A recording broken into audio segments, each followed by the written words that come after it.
Welcome once again to the Ahern video podcast. Today I want to talk about planning for the future. Recently I had an opportunity to speak to a great group of owners of trucking and logistics companies. And when I was asked to speak at their specific conference, I was told, leave it an open forum. Talk about hours of service, talk about CSA compliance, talk about the driver shortage, and then see where it goes.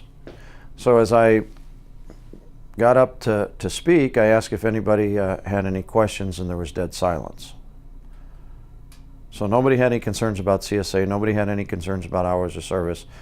And so I started off with a couple of rapid questions. How many of you can drill down to your costs so every time you dispatch a truck, you know whether you made money or not? The answer was, we can't. How many of you have developed an exit strategy? We don't have one. How many plan your expenses to your profits? And most of them were honest and said we don't. How many of you get your financial statements 5 days after the close of each month? And how many of you are having a tremendous driver shortage issue? And then of course the questions started coming in rapidly. And the point I was trying to make is, look, we have a lot of issues to deal with in the trucking industry. We have a lot of issues to deal with in our individual businesses. But the most important thing as you're dealing with all these challenges is you must plan your expenses to your profits. And if you own a truck, you own a trucking company and you're dispatching that truck, it's okay to know what your neighbor's charging. It's okay to know what the major competition's charging, but that's irrelevant. You need to know every time you dispatch that truck whether you've made any money or not. And if you can't do that, you're operating from a position of weakness.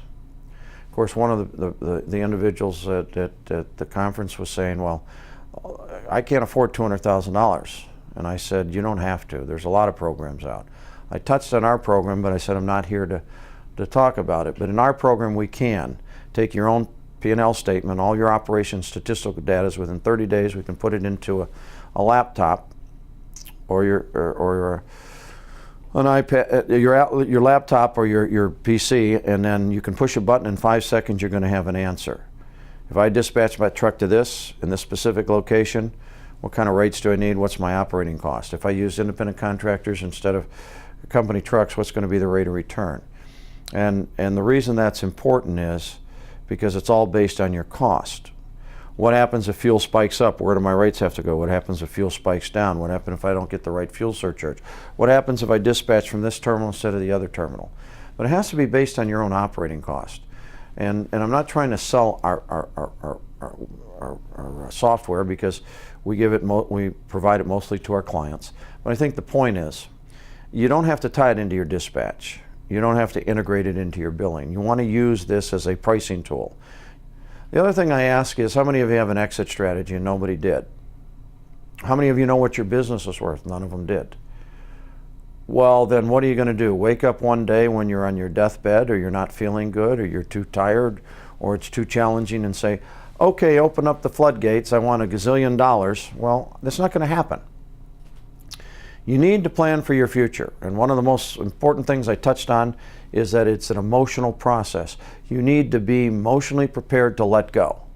Forget out the money initially. You need to be emotionally prepared to let go. And that means you have to have something to do in the next phase of your life. When you sell your business, you can look at it two ways. It's the end of your life, or it's the beginning of a new chapter in your life. But you just can't turn it off. You just can't be 100% active one day and the next day say, I'm going to go play golf every day, or I'm going to go on my boat every day, I'm going to travel the rest of my life. It doesn't work like that. You have to have a purpose. Assuming you get past those things, you really have to know what the market's willing to pay. One particular gentleman I was talking to, he says, I'm a $4 million business, and my accountant says it's worth $9 million. And I said, tell your accountant to buy the business. And he looked at me. And he says, well, what do you mean? I said, well, do you have $8 million worth of assets? No. It's not going to happen. Doesn't mean that your accountant's not a nice person. But it does mean that in this particular case, he gave you some inappropriate advice. The other thing I said you need to drill down on, as you're operating your business, you need several important, crucial components to your business. You need a good attorney and a good accountant. And both those people have to have experience in transportation. And if you don't have it, go find someone. I hear all the time, well, I don't have my financial statements for year end because my accountant's too busy. Get rid of your accountant. How in the heck can you adjust to any business fluctuation if you don't know where you're at every month? For freight brokers, they basically operate on gross profit margins. And that's a gut instinct. Now the bigger ones, of course, have sophisticated software systems. But the other point I was trying to make is you need to embrace technology. If you're real comfortable in your business, that tells me there's a fundamental problem. You have to continually challenge yourself. You have to continually think outside the box. You have to continually feel uncomfortable. If I come into my office and I'm real comfortable any particular day, I get nervous. So as you're building your business, you have to drill down and understand what your costs are. You have to have a plan to exit the business. You have to know what the business is worth. Then if you have children in the business, how are you going to do the successor plan? You're just going to give them the business? What happens if it fails? For most of us, our business is our retirement account.